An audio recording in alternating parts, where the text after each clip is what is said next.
desde el infierno. ¿Cómo está? Qué gusto saludarlo de nueva cuenta aquí en su programa Desde el Infierno.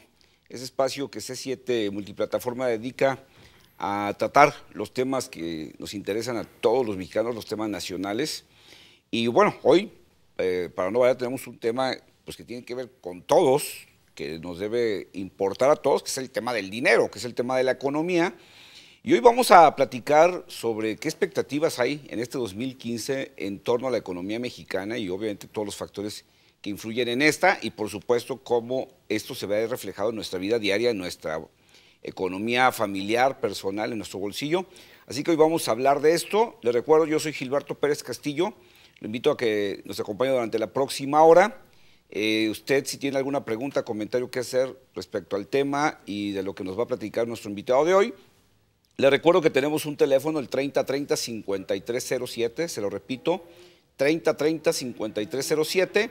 Y también le recuerdo que hay una cuenta de Twitter a donde se puede comunicar conmigo, es @GilbertoPérez, para estar en contacto, no solo durante el programa, sino durante toda la semana. Y bueno, me da mucho gusto contar hoy con el profesor e investigador del ITESO, del Instituto de Estudios Superiores de Occidente, del ITESO, Ignacio Román. ¿Qué tal? Muy Muchísimas buenas gracias por acompañarnos. Y muchas gracias a ustedes por la invitación. Es un gusto, aunque sea el infierno. Acá, aunque sea un poco diabólico el lugar. Pero está agradable. Está bien, ¿no? Además no está tan caluroso, está más bien fresco. Aguanta. Ignacio, Román, hay de pronto cada que empieza un año como dos versiones respecto a las perspectivas, ¿no? Hay la positiva, la anímica a favor, que normalmente viene de los gobiernos, ¿no? De que nos va a ir bien, que va a ser un año extraordinario, se van a ver reflejadas las reformas estructurales, las inversiones, las grandes obras, pero por otro lado hay una visión catastrofista desde el otro lado, generalmente oposición, donde dicen pues, que este año va a estar de la patada, va a estar, ya incluso le pusieron por ahí en las redes sociales que va a ser el año de Frida Kahlo porque pinta de la fregada, dicen. Entonces, pero me gustaría que tú como investigador y como experto en el tema de la economía, nos ayudaras a entender realmente qué esperar del 2015, si estamos realmente en estos dos polos, o nos va a ir muy bien o nos va a ir muy mal, o, como decían, ¿en qué tono de gris ves tú que viene la economía para este país en el 2015? Mira, en toda la historia de la economía y en cualquier país siempre hay una disputa y la economía es objeto de disputa. Entonces siempre habrá los que defiendan el tipo de decisiones que se están tomando o el tipo de posturas que hay y habrá quienes las critiquen fuertemente. En nuestro caso, bueno, pues es más o menos similar y efectivamente, pues el horno no está para bollos, realmente está calientito. Y ahí uno dice, bueno, pues mi expectativa yo diría es muy buena, yo creo que va a ser un año excelente, pero comparado con el 2016, porque realmente lo que estamos viendo no es... Va a ser un buen año pensando en el siguiente, ¿verdad? No en el anterior. No en el anterior. La situación está complicada y está muy complicada. Yo diría, el decir va a estar peor que el año pasado, pues posiblemente no en términos de crecimiento y no simplemente porque llevamos 2 años en donde el promedio de los 2 primeros años de la gestión de Peña Nieto es de un crecimiento del nivel de producción por trabajador de 0. Es decir, 1.2% de crecimiento. O sea, México es igual de rico hoy que hace 2 años. Por trabajador. Sí. Pero pues, finalmente también la población está creciendo y también hay más problemas. En otras palabras, el resultado es bastante negativo. Entonces, siempre tiene que haber un pequeño repunte y el repunte de este año puede ir jalado por las exportaciones norteamericanas hacia los Estados Unidos, hacia Norteamérica. Entonces, eso puede jalar a algunas empresas, pero el gran problema es que las empresas que exportan y las que están asociadas a las empresas exportadoras son poquititas. Es decir, o sea, no alcanzan a jalar fuertemente a la economía en su conjunto. 40 y tantas empresas son responsables del 50% de las exportaciones y la gran mayoría la realizan 2.500 empresas sobre más de 7 millones de establecimientos que hay en este país. Entonces el problema no es nada más si crecemos o no crecemos, sino para quién crecemos. Así es. Es decir, cómo le puede ir a la mayoría de la gente. Y a nivel distributivo estamos muy mal. estaríamos hablando de grandes empresas y muchas de estas, por lo general, son empresas multinacionales. Vamos a hacer un primer corte, Ignacio. Me gustaría que ahora que regresáramos habláramos un poco sobre el entorno internacional y cómo nos pega, complicado. Que creo que eso es un factor importante para analizar. No le cambie, vamos a regresar. Por cuestiones no económicas que también afectan a la economía. Y en cuanto a las primeras, yo diría, por un lado hay un repunte de la economía de Estados Unidos. Y esa es, digamos, la base fundamental que nos ayuda. De la expectativa optimista, pues que le ayuda a algunas empresas Sí. y a algunas personas, Ajá. finalmente, en México, y que puede jalar un poquito entrada de dólares.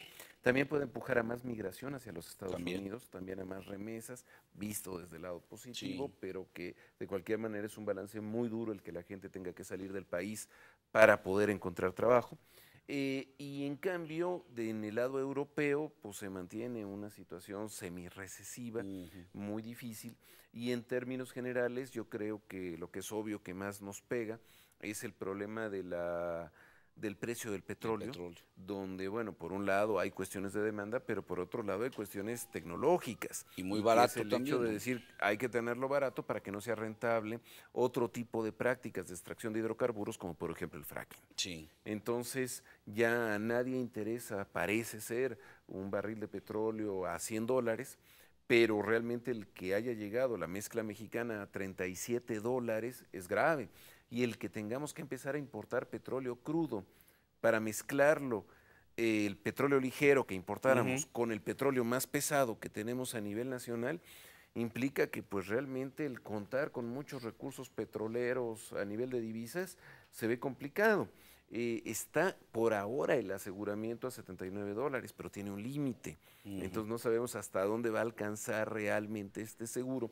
Y por el otro lado es un seguro para el 2015, pero no para el 16 ni para el 17. Si este es un problema de mediano o largo plazo, desde ahorita hay enorme preocupación y no hay inversión y puede haber salida de divisas, esperando una reducción muy significativa de los ingresos del sector público. Y aunque se diga que ya no dependemos totalmente del petróleo, pero sigue siendo una rebanada muy importante de los pues es nada más 35% de todo el gasto público, 35% del gasto en escuelas, en hospitales, en caminos, sigue siendo completamente esencial para nosotros.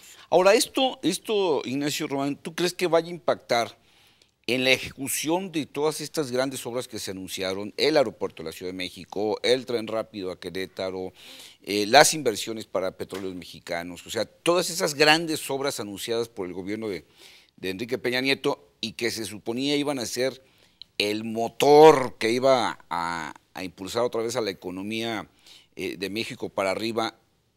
Con esta caída del precio del petróleo, podríamos pensar que algunas de estas obras se tendrán que prolongar o algunas incluso hasta cancelar. Bueno, ya Videgaray ha amenazado con posibilidades de recorte del gasto público para este año. Eso es un elemento fuerte.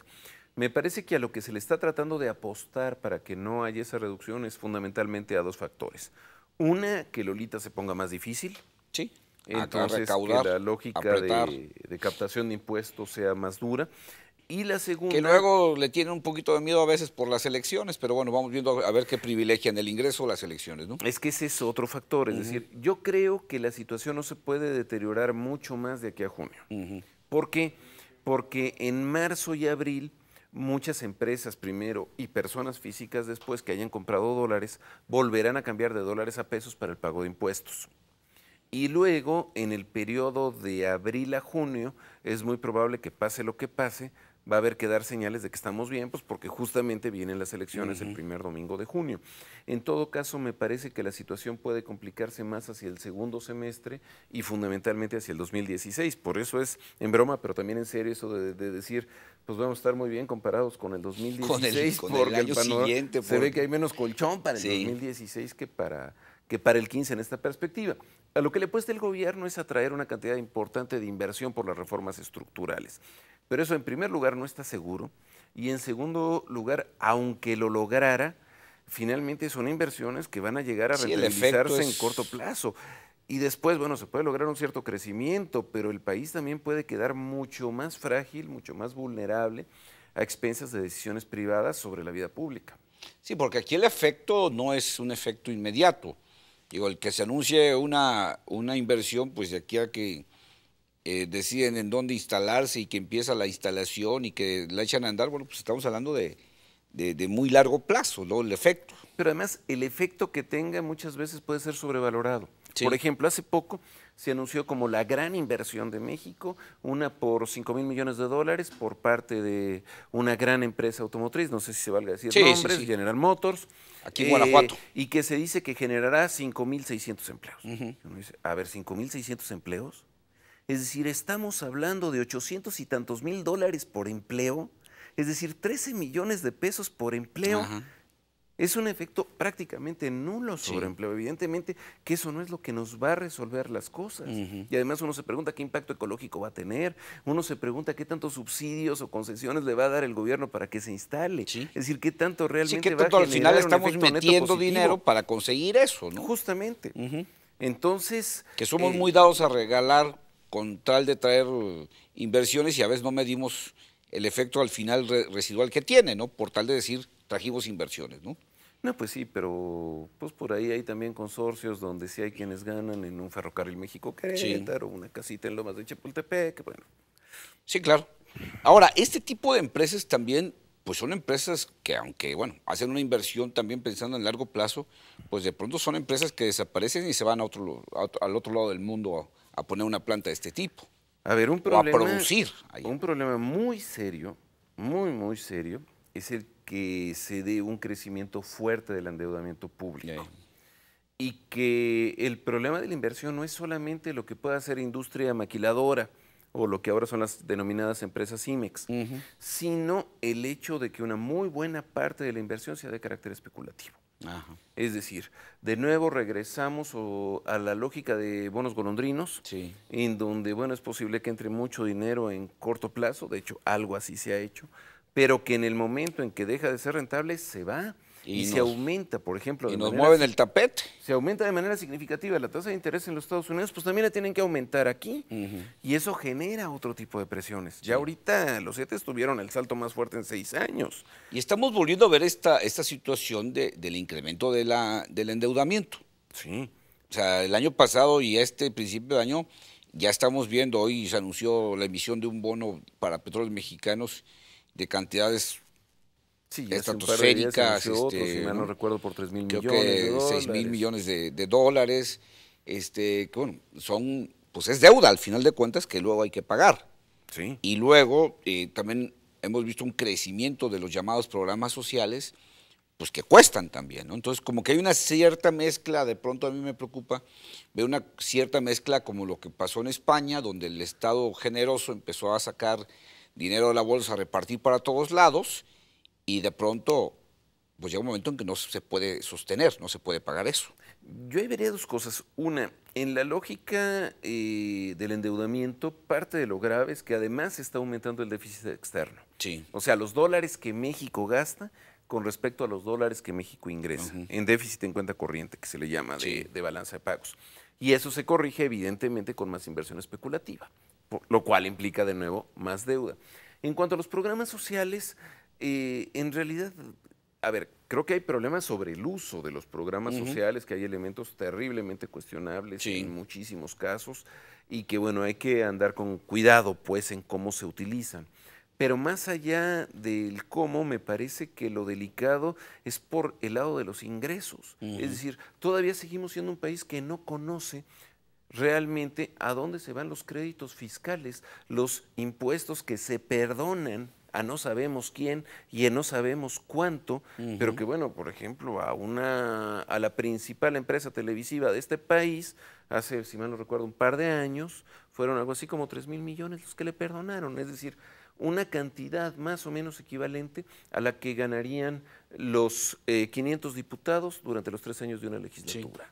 Entonces, bueno, es terrible. Y que si lo conviertes en escuelas, en carreteras, en infraestructura, bueno, pues es un impulso importante, ¿no? No, es importantísimo. De hecho, Thomas Piketty, que es el autor del Capital en el siglo XXI, el libro de economía tal vez más significativo que se haya publicado en lo que va de los últimos años, justamente lo que dice es el gran problema que estamos teniendo con los mercados ahorita es que hay un muy pobre gravamen al patrimonio y estamos siguiendo con un favorecimiento de la polarización de los ingresos. Y eso es lo que estamos viendo en México. Sí.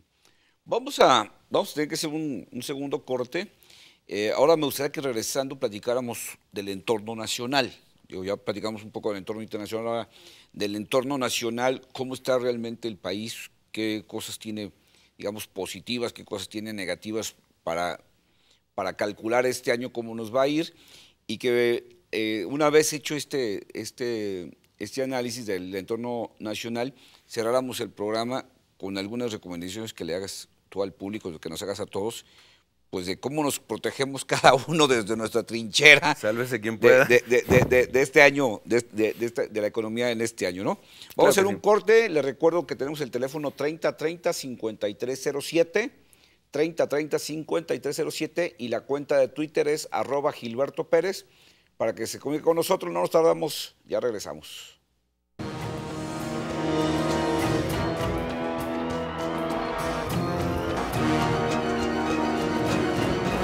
Desde el infierno.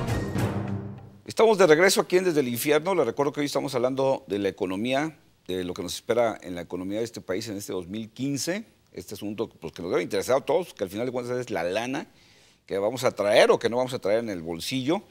Les recuerdo que tenemos el teléfono 3030-5307, a donde ya se comunicó Ángel Chavarría. Ahorita vamos a dar lectura a tu comentario. Y también tenemos la cuenta de Twitter @GilbertoPérez, donde se comunicó hace unos minutos Gabriel Orihuela, a quien le mandamos un saludo y un abrazo, que te manda también un enorme abrazo y feliz año. A ti te manda a saludar y a mí me manda a felicitar por haberte invitado, así que gracias. Muchas gracias, Gabriel, te mando un abrazo. Y bueno, Ángel Chavarría por teléfono dice que los gobernantes son malos servidores, pues hablan demasiado y cumplen muy poco, nos cambian el oro por espejos. A ver, yo creo que hay un problema muy, muy serio. A ver, Ignacio, yo entrada, y ahorita de lo que habla Ángel, yo no recuerdo un gobierno en México que haya reconocido que las cosas van mal.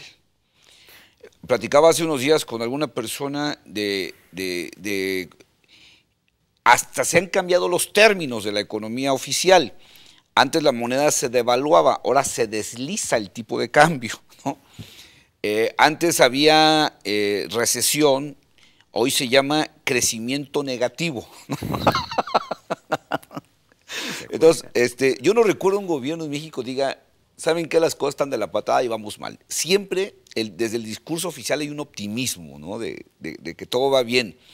Bueno, sí es cierto que se cayeron las exportaciones de petróleo, pero fíjense que se ha incrementado la venta de las flores margaritas, ¿no? O sea, siempre hay un indicador que lo salva, ¿no? Entonces, sí hay esta sensación de que nunca tenemos el cuadro completo, la verdad completa, ¿no? De lo que se nos dice. Yo creo que hay un problema en cómo rinden cuentas las autoridades. Yo creo que algo fundamental en una lógica de informes es confrontar los resultados con las promesas que hicieron de campaña. Sí. Creo que eso tendría que ser fundamental. Y no responsabilizar solamente a factores externos lo que ocurre, porque para bailar el tango se necesitan dos, no puede haber solo factores externos. Que ese es otro punto también, si las cosas van bien, es porque hicimos bien la política. Y si las cosas van mal, es porque el entorno es el que está mal, ¿no? Pero además llevamos 32 años haciendo lo mismo. Sí. O sea, es verdaderamente grave y se sigue culpando a todo menos a las decisiones gubernamentales. Sí. Siempre es o factores externos, o se dice que son los chinos, o se dice que son los griegos, o se dice que es la recesión en Estados Unidos, o se dice que son los malos de la película, pero jamás el propio tomador de decisiones. Sí. Y llevamos así más de 3 décadas. Sí. Es verdaderamente pasmoso, pues, lo que se advierte en esta situación, y al mismo tiempo no se toman decisiones directas sobre aquellos aspectos que pudieran generar una lógica alternativa, porque siempre se les acusa o de emisarios del pasado, o de irresponsables, o de populistas, o de izquierdosos, o de lo que sea. Pero cuando uno dice, por ejemplo, el salario mínimo, y estamos diciendo, a ver, tenemos un nuevo artículo primero constitucional, sobre los derechos humanos, donde se dice que todas las autoridades son responsables de que se cumplan. Y uno de esos derechos humanos fundamentales es el del trabajo digno y con un salario remunerador. El ingreso suficiente para una cierta cantidad de cosas, dice la Constitución. Fundamentalmente ¿no? es para las necesidades básicas Así de un jefe es. de hogar y la atención de los hijos. Eso es lo que dice la Que nos Constitución. queda claro que el salario mínimo no Pero sirve el para pacto, eso. Pero el pacto de acuerdos de derechos económicos, políticos y sociales de Naciones Unidas Sí. lo extiende a la familia. Entonces, en realidad, debería ser para la familia como conjunto. Sí. Y de acuerdo a los resultados del propio gobierno, a través de un órgano autónomo, el Coneval, el salario mínimo está 25% por debajo del costo de una canasta urbana individual. Es el único país en América Latina donde es tan bajo. Hay una flagrante violación de un derecho humano fundamental. Dicho, el salario mínimo sirve para cubrir las necesidades del 75% de esas necesidades básicas de una sola persona. Exactamente. No de una familia, por supuesto. Y básicas, Sí. básicas. Básicas. A ver, incluye, por ejemplo, como servicios de recreación, 6 pesos mensuales. Híjole, pues. Eso es lo que incluye esa canasta Sí. básica. Entonces, Ni un disco pirata. entonces lo que estamos diciendo, y luego se quejan de la piratería, Ajá. bueno, pues es que caray, Sí. es absolutamente natural que vengan este tipo de situaciones en el contexto en el que está la población. Mientras no se procure buscar una mejoría del consumo interno de la población mediante una mejor distribución del ingreso y no mediante el endeudamiento de buen fin, Sí. en realidad no hay otro camino más que ponernos a rezar a que le vaya bien a Estados Unidos y aún así a los que les irá bien de aquí será unos cuantos. ¿Tú estás de acuerdo con estas iniciativas que se presentaron tanto en la Ciudad de México como luego la agarró fallidamente el Partido Acción Nacional, que quedó convertido en una consulta pública en la próxima elección, de hacer un incremento importante del salario mínimo como Bueno, decisión de gobierno? Yo creo que hay que ver dos elementos. Uno de gradualidad, donde efectivamente tampoco puede decirse vamos a cambiar la historia de un día para otro, pero sí de un punto de inflexión claro y fuerte. Es decir, sí se necesita que la gente de este país que gana la inmensa mayoría menos de 3 salarios mínimos tenga un incremento real en su poder de compra, porque somos uno de los países en donde más se trabaja a nivel mundial, porque somos un país donde los trabajadores industriales son productivos, donde también en el sector servicios se hacen esfuerzos enormes que son los que permiten fortunas ultramillonarias de unos cuantos, porque aún en el campo donde la gente se está yendo, los que se están quedando también tienen que tupirle muy, muy duro. Entonces, si se diría que este país no puede aumentar el salario mínimo, entonces uno se pregunta por qué sí puede tener decenas de personas, alrededor de 12, 14 ahorita, en la lista de multimillonarios de Forbes, con más de 1.000 millones de dólares cada uno. ¿Cómo es posible, si no se puede aumentar el salario mínimo, que fácilmente alguien pueda decir que por su trabajo se puede comprar una casa de 7 millones de dólares? Es decir, hay cosas que no checan. Sí, lo que tú estás señalando es, sí hay generación de riqueza. Sí. El asunto es que está, como lo hemos venido diciendo en este país durante décadas, muy mal repartida. Sí hay un problema de productividad, pero es mucho más grave el problema de distribución. Y aquí no entraría esta condición de decir, bueno, pues es que la gente no se merece ese incremento porque no le chambea, porque no es productiva, ¿no? Digo, tú señalabas hace rato, viene una planta nueva de producción de automóviles en una zona que ya está llena de plantas que fabrican automóviles para la exportación. Quiere decir que si esas empresas vienen aquí es porque consideran la mano de obra mexicana calificada y productiva, si no, no vendrían, ¿no? Se acaba de nombrar en el Salón del Automóvil de no sé dónde el auto del año pasado, no sé si del 2014 o 14, el último. Pero resulta que es un coche que se fabrica en México. Entonces, bueno, pero es que no son productivos. Bueno, entonces. Y luego vemos los informes anuales o trimestrales o semestrales que presentan a sus accionistas y en la bolsa de valores, y bueno, vemos cómo estas empresas presumen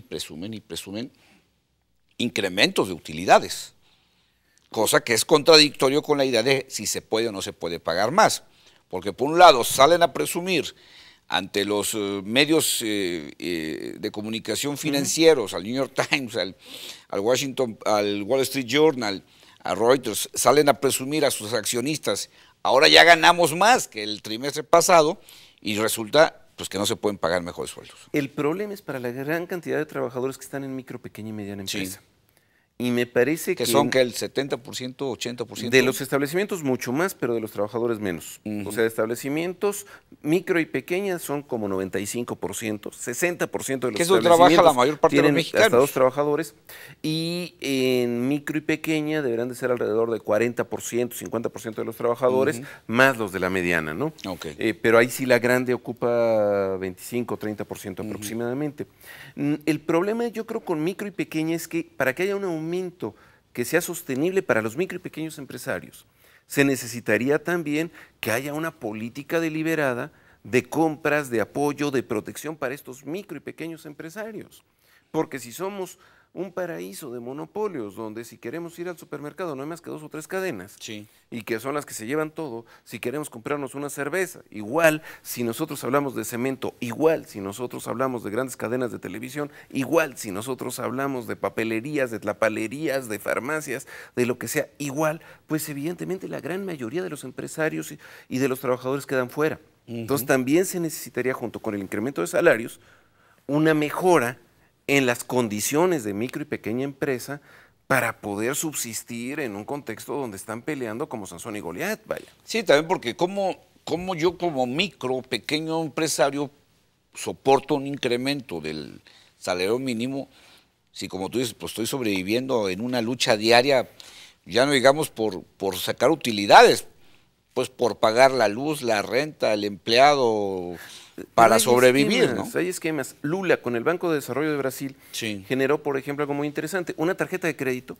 hecha por el banco público, destinada para público en general, pero con una característica muy especial. Menos tasas de interés, mayores periodos de pago, pero solamente servía o sirve para comprar productos de micro, pequeña y mediana empresa. Ándale. Y particularmente proveniente de las regiones más pobres del país. Bueno, pues ahí... No, pues es una idea extraordinaria, digo, y además ya puesta en práctica en algún lugar, digo, sí, porque es cierto, ¿cómo generas que estas empresas se muevan?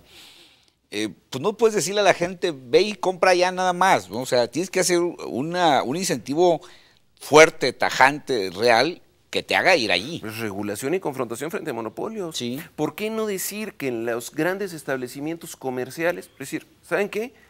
Quieren eludir impuestos, quieren no pagar, está bien. No le den dinero al gobierno, pero el equivalente, 35, 36%, que por los montos que se manejan, que lo dediquen en espacios destinados justamente a la venta directa de productores de micro y pequeña empresa y sobre todo de zonas indígenas, de gente pobre, sí, de mujeres. Digo, debería de haber elementos que permitieran redignificar ese trabajo y no tachar el trabajo fundamentalmente de las pequeñas empresas y de la población pobre de improductivo, porque eso es un insulto. Sí, es un insulto. Bueno, Ignacio Román, vamos a tener que hacer un último corte. Ahora sí me gustaría que regresando pues nos des algunas ideas pues de qué podemos hacer para que si la situación del país se pone difícil, pues nos pegue lo menos posible al bolsillo personal, ¿no? Pues volvemos aquí. Bueno, le recuerdo, tenemos el teléfono 3030-5307 y la cuenta de Twitter es @GilbertoPérez. No le cambie, regresamos pronto para concluir el programa con este tema pues que nos interesa a todos. Volvemos.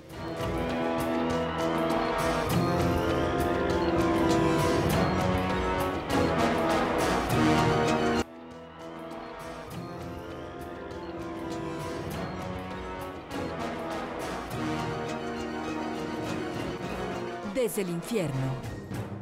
Estamos de regreso, les recuerdo, soy Gilberto Pérez Castillo y hoy nos acompaña el profesor e investigador del ITESO, Ignacio Román. Estamos hablando de la economía nacional para este 2015, lo que nos espera, viendo algunas expectativas. Y bueno, Ignacio, te comentaba antes de irnos al corte, por la petición de que pues, nos digas desde tu punto de vista, pues qué hacemos cada uno. Ya hablamos del entorno internacional, ya hablamos del entorno nacional, pues ahora qué podemos hacer cada uno pues para que nos vaya lo menos mal posible o lo mejor posible como cada quien lo quiera ver, ¿no? A ver, bueno, el escenario no es realmente todavía catastrófico. Quiere decir que se pueden hacer cosas. Ahora, perdón, nomás hago un comentario antes de continuar. Hay un elemento que no nos da el tiempo suficiente, habría que tener mucho más tiempo para hacerlo. Dentro del entorno nacional, obviamente, la delincuencia, la violencia, que bueno, se está pegando también en la economía, ¿no? Pero bueno, eso ya será motivo de otra plática. Ahora sí, perdón. No, pero mira, a esto último que dices, Tomás Moro decía en La Utopía que finalmente tal parecía que a Inglaterra le gustara justamente la pena de muerte, ¿no? Ajá. Porque, bueno, crea delincuentes para poder matarlos. Sí. Creo que esto nos puede pegar a nosotros como idea. Es decir, estamos generando una situación en donde excluimos cada vez más a más población y que muchas veces cae en la desesperación de hacer lo que sea. No estoy justificando, pero creo que hay que explicar por qué está creciendo como crece. Una cosa es la realidad y otra cosa es lo que uno quisiera, ¿verdad? Entonces, a ver, creo que en esta lógica frente a delincuencia, lo primero es verdaderamente, más allá de la retórica barata, el decir cómo hacer que este país verdaderamente sea incluyente. Y eso se tiene que demostrar con índices de distribución del ingreso mejores y con índices de poder de compra mejores. Eso creo que es fundamental. Me parece que dentro de las circunstancias, algo que se puede hacer si está ahorita, justamente con el problema de depreciación de la moneda, cada vez más caro el dólar y por lo tanto los productos importados, es tratar verdaderamente de ver mayores posibilidades de tratar de adquirir productos nacionales. Y yo diría fundamentalmente productos provenientes de micro, pequeña, mediana empresa y productos provenientes de regiones y de población en condiciones difíciles. Creo que ese es un punto importante, máxime en este momento. Una segunda cuestión que yo vería como básica es la parte política. Finalmente es año electoral y entonces me parece que tenemos que ser capaces de cuestionar de una forma dura, fuerte, directa, el planteamiento que hagan los candidatos de tal manera que quede claro si efectivamente están buscando el interés público o el privado, si saben de lo que están hablando, si efectivamente tienen propuestas coherentes y si lo que proponen es coherente con la vida que han llevado. Sí. Creo que eso es ser más exigentes, ¿no? En este sentido. Un tercer aspecto fundamental es, frente a la expectativa de aumentos de tasa de interés, tener mucho cuidado con las formas de contratación de deuda. Es realmente difícil, en el caso de México son altísimas las tasas de interés que se cobran, aunque tiendan a reducirse. Bajarle y además, a la tarjeta de crédito, buscar una renegociación en el caso de algunos créditos inmobiliarios, pues buscar la manera Porque además el cobro de garantías de parte de los bancos va a ser mucho más fácil con la reforma financiera. Entonces en eso hay que tener mucho cuidado, a mi parecer. Otro aspecto básico es en materia de empleo. Creo que es importante tratar de promover la lógica de respeto a derechos laborales, que no sea simplemente la lógica de subcontratación, outsourcing, empleo eventual, porque bueno, eso genera problemas de mediano y largo plazo enormes. Entonces yo creo que es importante que aquellos viejos discursos sobre sindicatos y derechos de los trabajadores se recuperen, se diga, sí tienen derechos. Si la gente trabaja, debe de tener derechos y tiene que exigirlos. Y se puede ser productivo y se puede generar riqueza aún cumpliendo con todo esto. Pues digo, los alemanes, los franceses. Lo vemos en otros países, digo, y en algún momento, aunque no plenamente, pero en este país se cumplían esos derechos y había utilidades, entonces se puede, ¿no? Parte de los países más eficientes del mundo tienen sindicatos de trabajadores poderosísimos. Entonces, pues bueno, no va confrontada una cosa con la otra. Entonces, yo creo que, de nuevo, esta palabra de la autoestima, de la redignificación, es decir, a ver, si estamos amolados, la mayor parte de la población no es por ser flojos. Sí, porque además, fíjate, no es por ser tontos. Tenemos también décadas donde nos metimos a esta idea de que si había que bajar los costos de producción, pues había que bajarlos en la mano de obra. Pues hasta ahorita es lo que está haciendo. Entonces, había que ganar poco para que el país fuera atractivo. Y había que ganar poco para que el empleo siguiera. Entonces, bajo esa lógica que nos metimos, pues tenemos una gran masa de trabajadores productivos, pero muriéndose de hambre, y una lógica donde cada vez ganaras menos si tuvieras menos prestaciones en aras de salvar el trabajo, ¿no? Pero eso teóricamente se manejaba que para ser competitivos Sí, y para sí, insertarnos en la globalización y al final ni somos competitivos. Ni- Nuestra inserción en la globalización es casi exclusivamente con los Estados Unidos. Sí. No hay una generación de ciencia y tecnología propia de manera significativa. Estamos fundamentalmente en una lógica de subcontratación, de empresa de maquila, de poco valor agregado. No funcionó. Sí. Entonces digo, creo que hay que volver más hacia el respeto, hacia la gente que trabaja, hacia la gente que hace un enorme esfuerzo también en el hogar, hacia la gente que tiene que vivir en gran parte al día a día y que merece estar en mejores condiciones. Sí, sin duda. Ahora, en el tema del gasto, bueno, pues también hay una restricción al ahorro porque al final de cuentas, pues, con trabajo llego a la quincena, pues como ahorro, ¿no? Y luego cuando uno piensa, pues bájale al gasto, pues ahora sí que dónde le bajo, porque ya llegué al tope máximo, ¿no? En estas condiciones, pues es difícil pedirle a la gente que ahorre, ¿no? Sí, yo diría las recomendaciones, finalmente a nivel individual, de decir el ama de casa, bájele, oye, ¿cómo puedo atreverme yo a decirle a Sí. gente que lleva 15, 20, 30 años bajándole a todo, decir con toda facilidad síguele bajando? No, yo creo que en todo caso parte Buscar de lo que ingresos hay que ver, extras. pero también es lo que se hace. O sea, el gran problema de buscar ingresos extras es que los hombres tienden a trabajar cada vez más jornadas superiores a 48, 56, 64 O horas tener semanales. dos, Y las mujeres, o tener dos chambas, ¿no? mediante ese esquema, dos o Sí. tres. Y las mujeres hacer 20,000 cosas para sobrevivir, Sí. lo cual implica toda la atención de trabajo familiar, de reproducción del hogar, de reproducción comunitaria, y al mismo tiempo buscar ingresos económicos, lo cual genera también un abandono de ancianos, de niños, de discapacitados, lo cual implica también otro tipo de problemas. A mí me parece que parte de lo que puede funcionar es tratar de impulsar elementos de carácter de cooperativas de consumo, de cooperativa de producción, de poder actuar, pero no a nivel solamente del hogar individual, sino a nivel mucho más comunitario, que también ha tenido resultados, digamos, positivos a nivel ¿Tú internacional. recomendarías entonces sí empujar como ciudadanos esa iniciativa de aumentar el salario mínimo? Yo creo que sí. Y agregado con algunas acciones que también podrían impulsarse y presionarse para que se hicieran, como esta que tú señalabas de lo hecho por el presidente Lula en Brasil, de generar mecanismos reales, concretos, directos, para incrementar las ventas en las micro y pequeñas empresas. O en Alemania, donde la oficina anticárteles, la oficina antimonopolios es Sí. tan poderosa como el Banco Central. Es decir, puede haber grandes empresas para exportar y para alta tecnología, pero no va a haber dos empresas que controlen la cerveza en Alemania. Sí. Es decir, que haya la posibilidad de que efectivamente salga el espíritu emprendedor. No podemos hablar de impulsar el espíritu emprendedor y al mismo tiempo que sean 2, 3 empresas las que controlen cada sector de la economía. Tú señalas también el tema del espíritu emprendedor, que bueno, pues obviamente en un país donde se ha privilegiado el que trabajes para otro, es medio complicado tenerlo.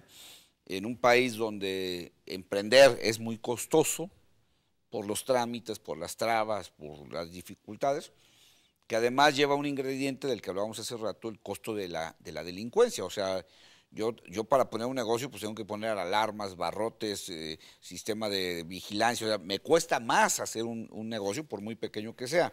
Sin embargo, pues para mucha gente tendrá que ser la salida, al no encontrar empleo, o al encontrar empleos mal pagados o sin prestaciones, pues a emprender, ¿no? Por eso En la medida de lo que uno tenga, ¿no? yo creo que enfrentar la delincuencia Sí. tiene que pasar mucho más que por ejército, policía, armas y aparatos de seguridad, tiene que pasar por un proceso de nuevo de fortalecimiento de las posibilidades de una vida digna para una mayor parte de la Sí. población. Yo diría desde un cuidado muchísimo más amplio que el que tenemos ahorita, de cuestiones tales como parques y jardines, como transporte público, como transporte no motorizado, como estas pequeñas cooperativas de consumo, como protección a las pequeñas tiendas que desarrollen actividades legales, como haya apoyo a industrias tradicionales, a la venta de productos de origen indígena, es decir, a decir, somos valiosos, Sí. que no nos sigan diciendo que no encuentro trabajo porque no estoy capacitado, Sí, no. que no tengo un buen nivel de vida porque no soy productivo, que entonces yo no valgo, que no es cierto. Sí, El problema no va por ahí. Entonces, me parece que una política frente a la delincuencia tiene que ser también una política de reconocimiento del valor que tenemos como ciudadanos y como sociedad. Pues Ignacio Román, muchas gracias por ayudarnos a entender pues este año, lo que podemos esperar este año, con lo que ya en este mes podemos ir viendo, ir dibujando. Y bueno, pues el que entendamos que la economía es un asunto que tiene que ver con humanos y hay que regresarle esa calidad de humano a la actividad económica, o sea, no verla únicamente en el sentido de los números de las finanzas, sino recordar que la economía trata de seres humanos y lo que tú señalas yo creo que es un factor importante. Hay que regresarle dignidad al ser humano y por lo tanto que la economía vuelva a ser humana, ¿no? En el diálogo de Gorgias o de la retórica, Platón o Sócrates, pues referido por Platón, se preguntaba, ¿qué arte nos libra de la pobreza? No es la economía. Ese es el sentido que debe de tener la economía, librarnos de la pobreza. Y la salida no es inmediata. En el 95 recuerdo un periódico en el que se señalaba en un epígrafe, hay dos salidas a la crisis, una científica y otra providencial. La científica es rezarle a la Virgen de Guadalupe. Entonces yo diría... vámonos a hacer la chamba que nos toca. Vamos a hacer lo que nos corresponde. Pues te agradezco mucho que nos hayas acompañado, la verdad creo que fue muy ilustrador. Gracias de veras y habrá oportunidad de tener otras pláticas sobre el tema. Es un honor, Gilberto. Muchas gracias. Y a usted, como siempre, le agradezco que nos haya acompañado durante esta hora. Recuerdo que tenemos una cita el próximo jueves a partir de las 6 de la tarde, aquí en una emisión más de su programa Desde el Infierno. Quédese con la programación de C7 Multiplataforma.